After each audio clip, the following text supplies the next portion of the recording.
గత 40 సంవత్సరాలుగా ఏ మహానాడు జరిగినా అధికారం ఉన్నా ప్రతిపక్షంలో ఉన్నా సరే వాటిని లెక్క చేయకుండా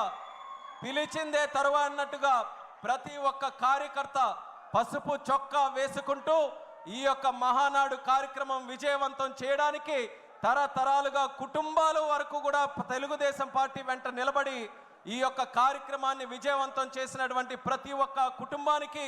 ఆ కార్యకర్తకి ఆ స్ఫూర్తికి మరొకసారి వేదిక ద్వారా నమస్కారాలు తెలియజేసుకుంటున్నాం.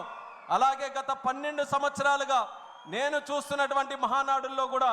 అతి ముఖ్యమైనటువంటి కార్యక్రమంగా ఎంతో ఆసక్తిగా ఎదురు చూసే కార్యక్రమం ప్రతిపక్షంలో ఉన్నప్పుడు 2022లో ఒంగోలులో ఒక కార్యక్రమం చేస్తే